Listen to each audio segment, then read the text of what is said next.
2020년 7월 23일 목요일 아침 이 말씀 창세기 묵상하겠습니다. 오늘 말씀은 창세기 27장 35절부터 40절까지 말씀입니다. 창세기 27장 35절부터 말씀 읽도록 하겠습니다. 이삭이 이르되 내 아우가 와서 속여 내 복을 빼앗았도다. 자, 이제 이삭은 자신이 속인 것을 완전히 알게 되죠. 그리고 에서한테 말합니다. 내 아우가 와서 속여서 내 복을 빼앗았도다.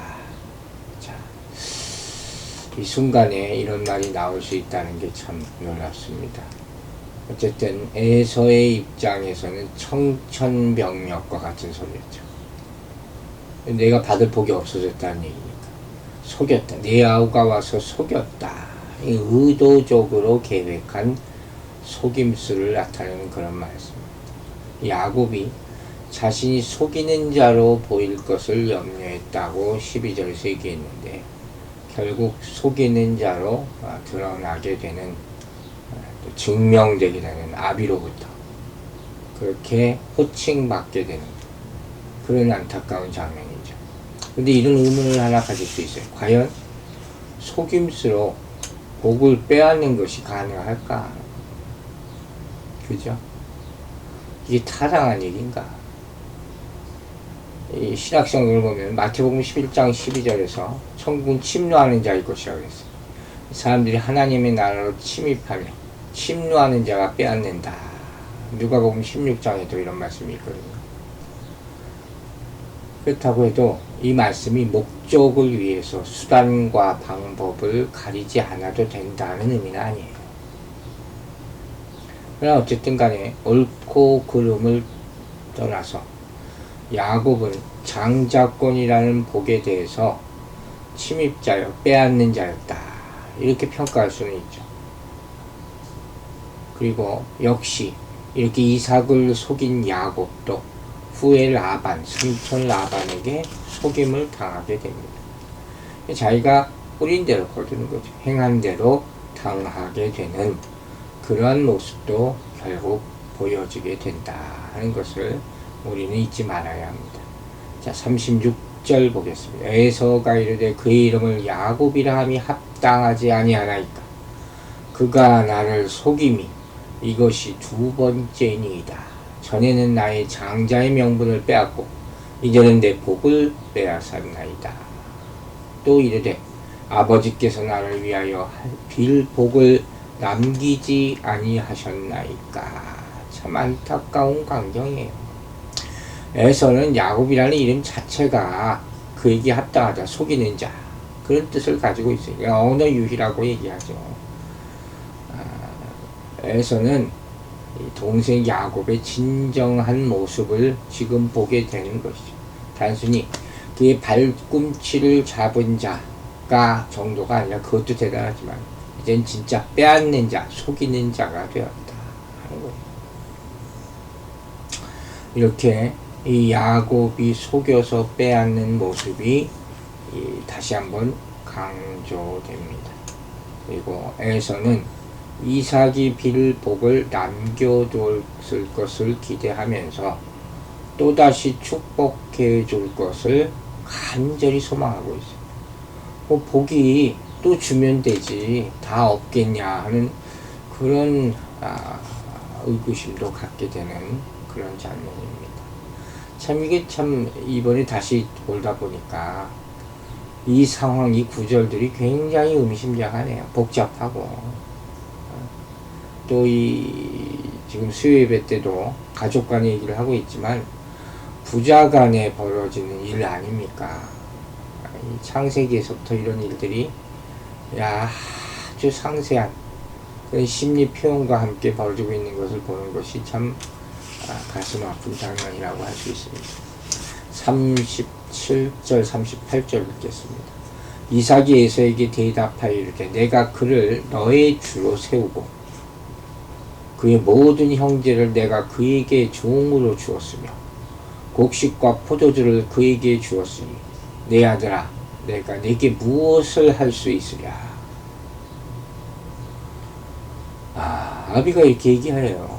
에서가 아버지에게 이르되 내 아버지여 아버지가 빌 복이 이 하나뿐이리까 내 아버지여 내게 축복하소서 내게도 그리하소서 하고 소리를 높여오니. 참 이렇게 뭐라 표현할 수 없는 안타까운 장면이네. 이삭이 말합니다. 자신이 빌어줄 수 있는 모든 복을 이미 다 빌어줬다. 남은 것이 없다는 거예요. 25절에 그랬잖아요. 내 마음껏 내게 축복하라. 야곱에게 다 줘버렸어요. 이삭은 원래 그 복을 에서에게 주고자 했죠. 그게 내용이니까 에서가 받을 복이에요. 그래서 어느 하나도 야곱을 위해서 남겨두지 않았던 거예요. 원래는. 지금 에서가 이삭이 빌어줄 복이 하나뿐이 있겠느냐 이렇게 물어보지만 이삭은 그 하나의 모든 것을 담아줬던 거죠. 원래 장자인 에서에게 주려고. 결과적으로 야곱에게 다 줬어. 사랑하는 아들 에서에게는 무엇 하나도 줄 수 없게 되는 결과를 가져오게 되었다는 거예요. 그럼 이제 에서의 간절한 소망, 이 복받기를 바라는 소망은 내가 네게 무엇을 할 수 있으랴 하는 이삭의 말로 말미암아 절망하는 거죠. 그때 아주 그냥 억장이 무너졌을 거예요. 그러니까 에서는 자신의 계획과 정말 무관하게 결국 야곱이 복을 다 차지하게 된 거구나. 그때 정말 실감하게 되었을 것이고, 또한 하나님의 뜻이 이루어지는 데 있어서 자신의 행동, 자신의 계획은 정말 무의미하구나 하는 것도 깨우쳤을 것이에요. 이처럼 하나님의 뜻을 이루는 데 있어서 인간의 저항이라는 것은 아무것도 의미가 없어요. 그런데도 에서는 아직도 미련을 갖죠. 인간이니까. 절망 가운데서 다시 한번 복을 빌어달라고 아주 소리 높여 웁니다. 이삭과 에서, 이 부자 간의 안타까운 모습이 아주 구구절절 배어있는 장면이에요. 자, 보세요. 에서는 시작부터 잘못됐어요. 장자의 명분을 소홀히 여겼잖아요. 그래서 한 그릇 음식을 위해서 동생에게 그 장자의 명분을 팝니다. 그런데 또다시 동생에게 복을 뺏겨요. 통곡한. 벌써 이미 그때 정해진 거예요. 남은 복을 이제 와서 구해요. 여러분, 이 모습이 혹시 우리의 모습은 아닙니까? 하나님의 받을 축복이 있는데 그 가치를 모르고 세상의 축복을 구하여서 받을 복이 없게 되지는 않았습니다. 하나님의 축복과 세상의 축복을 맞바꾼 것은 혹시 없습니까? 이 영광스러운 예수 그리스도의 축복, 영원하신 하나님의 영광이라는 게 있어요. 이것을 마다하고 헛된 세상의 영광을 구하는 것은 마치 에서와 같이 되는 그런 상황인 거예요. 여러분, 먼저 그의 나라와 그의 의를 구하라 하는 말씀이 떠오릅니다. 하나님이 주시는 복을 받게 되기를 주의 이름으로 축원합니다. 39절 봅시다. 그 아버지 이삭이 그에게 대답하여 이르되 내 주소는 땅의 기름짐에서 멀고 내리는 하늘 이슬에서 멀 것이며. 자, 이삭이 이제 에서에게 복을 줄 첫 번째 복의 장면이 나오는데 이건 복이라고 할 수 없어요. 이삭이 막 소리내서 엉엉 울고 통곡을 하겠죠. 이건 복이라기보다는 그 삶에 대한 예언이라고 볼 수밖에 없어요. 그리고 그 내용은 야곱에게 했던 것과 정반대입니다. 개역개정 성경에 나와 있는 내용을 보면 이 복의 내용은 복이 아니라 오히려 저주같이 느껴지죠. 네 주소는 땅의 기름짐에서 멀고 내리는 하늘 이슬에서 멀 것이며.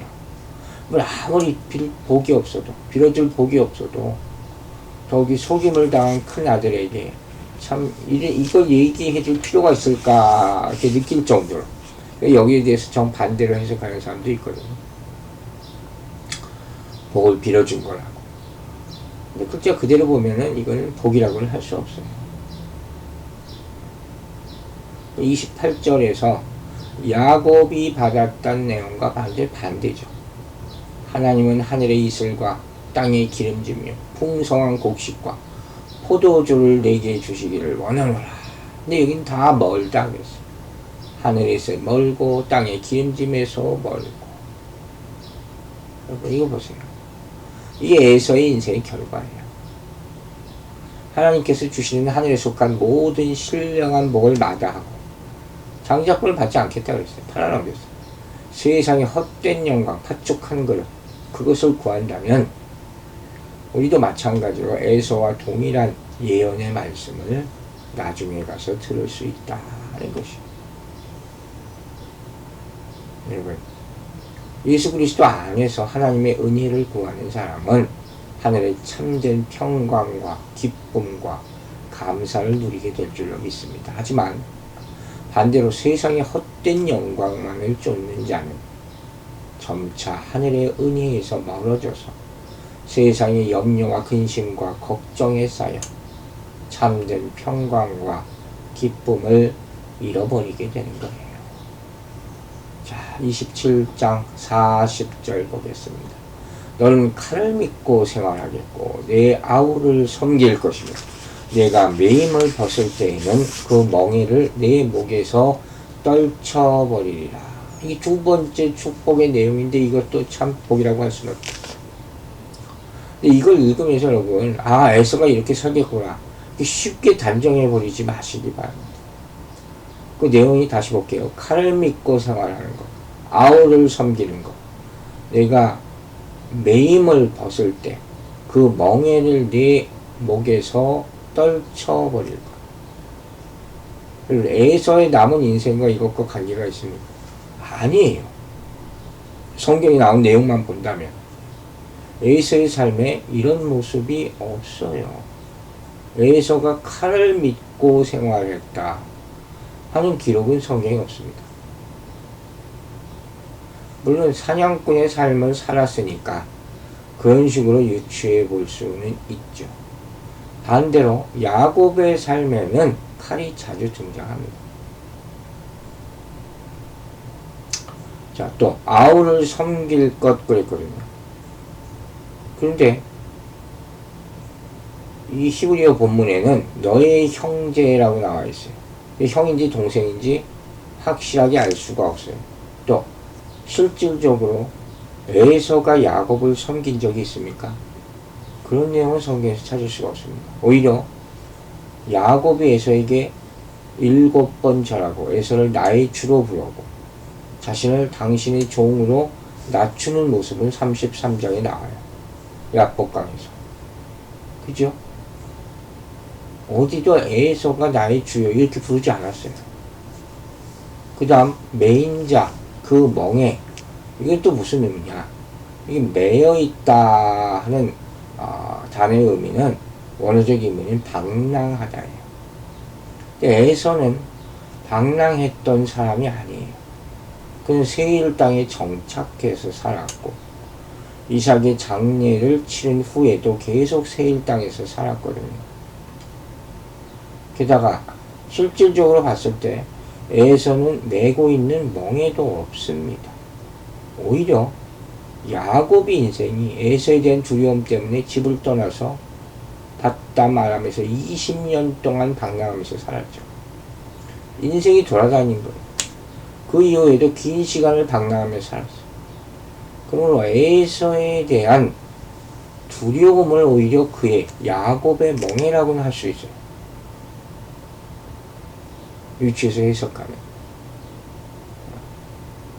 그리고 그 멍에는 이제 에서와 화해하게 됐을 때 그때 아마 풀렸을지도 몰라요. 이삭이 죽은 후에 장례를 치르면서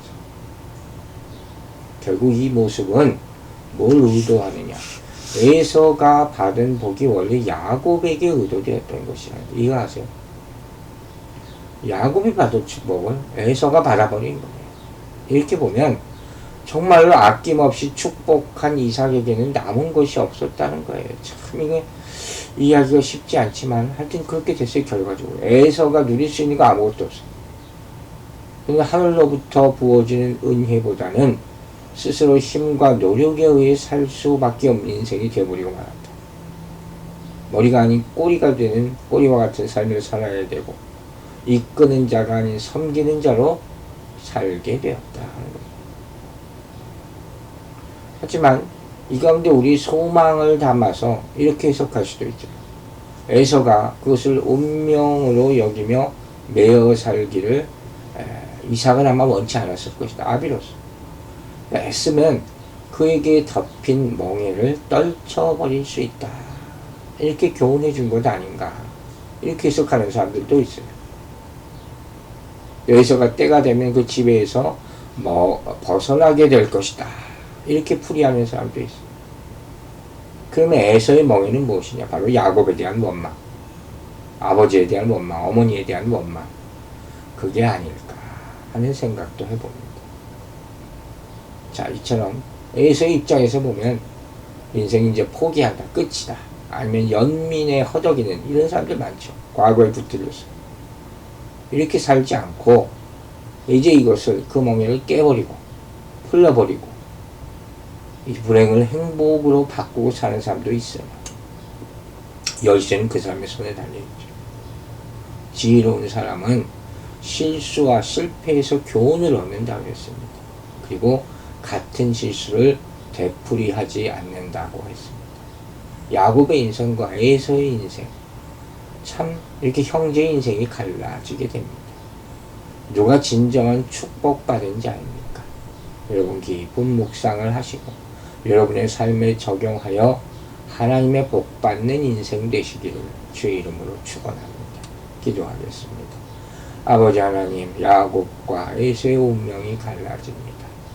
하나님의 축복받는 것이 이렇게 중요하다는 것을 우리가 봅니다. 우리는 지금 어떤 시점에 인생이 놓여 있습니까? 아직도 하나님이 주시는 신령한 복에 대한 확신이 없다면 오늘 이 시간 엎드려 기도하여 천국의 복을 받아 나머지 인생 가운데 확신으로 살고 천국 가는 그날 확인할 수 있는 축복된 인생, 하나님이 붙잡아주는 인생 되게 하여 주시옵소서. 감사드리며 예수 그리스도의 이름으로 기도했습니다. 아멘.